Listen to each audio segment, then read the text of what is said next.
what you're saying is very true, because very few people are totally sold out to God. When things are moving well, or the least situation that hits, they are willing to partner with an entity, either to enjoy the moment or to help the situation. And the average believer of today thinks that the least form of torture, the least form of inconvenience that they feel, they need to do something out of God. They need to, help God to ease the situation. Don't you think this is... Idolatry and adultery are the same practices. Idolatry is spiritual adultery because all of them have to do with cheating. Yeah. Idolatry is cheating on a spirit. So let me use adultery to explain how idolatry affects God. You and I are married, right? And there is no food in the house. And then you bring a suggestion like, hey, babe, one guy wants to sleep with me. He can offer us 10,000. Not possible. That's not happening. Nothing has to enter this house for that price. This is very costly. Okay, what if you have to trade our secret to make a living? What would be my response? No, a normal man should not partner with that. Do you now understand why God calls us the bride of Christ? Yeah. Idolatry is spiritual adultery. So when you practice idolatry, you're cheating. Yeah. You are making God unworthy of your total commitment. And it is almost the same. It is a deeper version of the feeling that a man has when the wife cheats on him. No matter, I hope you know that no reason is good enough to excuse adultery. Like when a wife said, no, I cheated, because those excuses are never good enough. Mm-hmm. And even if they're good enough, they're always just good enough to the woman, to the lady in question. Yeah. So when it comes to our relationship, just that the first issue we have in Christianity is that we don't understand Christianity as a relationship. Yeah. We understand Christianity as a religion. Certain activities that we practice just for convenience or for certain work. We don't understand it as a relationship that one has with his maker. And that's why sometimes we confuse Christianity as a religion. Christianity is not a religion. Yeah. Because Christianity is relationship based, not activity based. Yeah. Christianity is about a working relationship with Jesus. And on no reason, on no grounds would a man permit to share you with another man. Yeah. A man who is on his right senses will not say, okay, I can have you for Mondays and Tuesdays. Let James have you for Wednesdays and Thursdays. It doesn't go. Because when we come to church today and then tomorrow we are in another we are in one marabout, in a contradictory environment. It's like saying, okay, I'm in a relationship with James and in John, like I'm married to James and John, so James has me from Monday to Wednesday, then John have me from Thursdays to Saturday, then Sunday is my resting day. Even those who do those kind of relationship in our day, we consider them. Mm-hmm. What will a man on his right senses hear that a woman is married to two men? Sometimes it doesn't sound normal to us. So it is the same thing. That's how it sounds in the spirit. When it is said you are worshiping two entities, that's why the Bible makes it clear that you cannot worship God and Mammon. And Mammon, you cannot eat in the table of God and in the table of demons at the same time. So when it comes to building a relationship with God, it demands total commitment.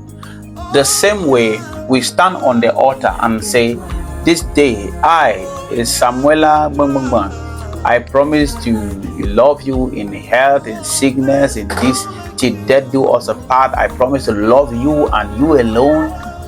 That is when you choose to come into a relationship with God through the person of Jesus, that is the same kind of confession you're making.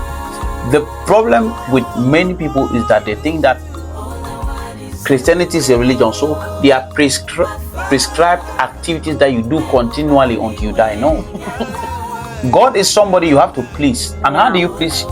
How will I please you? I buy you some flowers. I take you out. I spend time with you. You see, I understand the things that you like and the things that you hate. Yeah. One of the things God has said He hates is adultery. He will not. The same way I will tell you that I cannot tolerate cheating. Okay. Now, if going or if partnering with another entity against God to bring solution is not worth welcoming, what should a Christian do under normal circumstances? I am throwing this question, so that you can, pinpoint on what can be a rescue. Okay, now let me say it this way. When Moses was asking God, who should I say sent me? God answered, tell them I am. I've sent you. What is the meaning of I am? I am simply means that I am everything.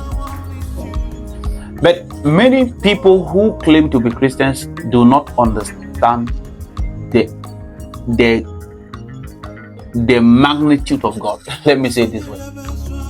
You see, we always say God is to be magnified, but very few people understand how great God is.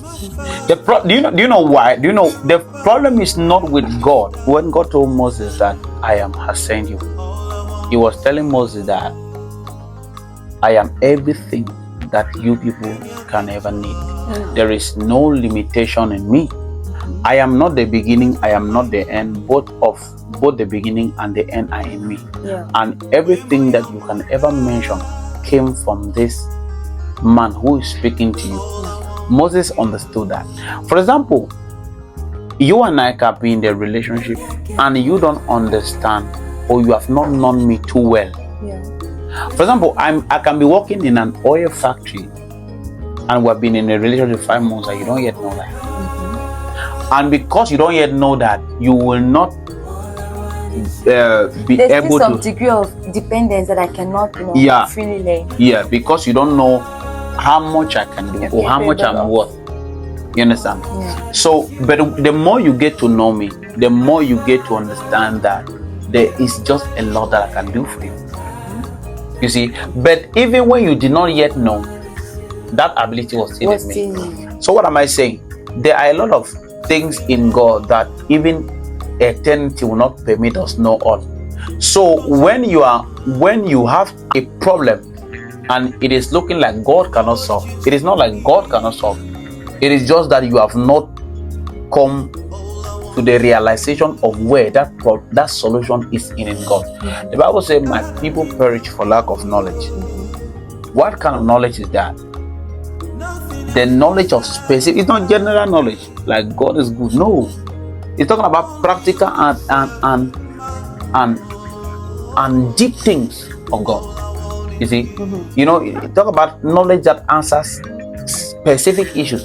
For example, when you are faced with an illness and you don't know what you need for that illness to go away, you can believe anything, and somebody can easily give you poison. But if you have accurate understanding of the ailment that you want to treat, you know what you have to take. So that is where many of us are. But we are not able to humble ourselves and say we still need to learn about this God. We just think that, so if we have not had a solution, it is God's fault, then let's catch up somewhere else. So you must be able, for my little world with God, I am beginning to understand His possibilities gradually. Yeah. There were certain things I did not know 10 years ago, but the things were still in God. Yeah. I have come to know them, and there are still a lot that I don't yet know, and they are already present because God is I am. There is nothing that you can ever make mention of that is outside of Him. You see now? So that every possibility for man is in Him. So it is like if I tell you that I want to marry you, it's because I know that you need dresses. One day you may fall sick. You will give birth to 3 kids who will need to go to school. I have thought of all of those. I know that you have a family. There's bride price, and a part of a bride price, there are people I need to help. I need to assist. There are responsibilities that await me. So when I make that decision, I'm not making it blindly. So when God tells you, come and be mine, He knows all the things that are in you, the things that you don't even know. And so He's making that decision based on His ability. No. You understand?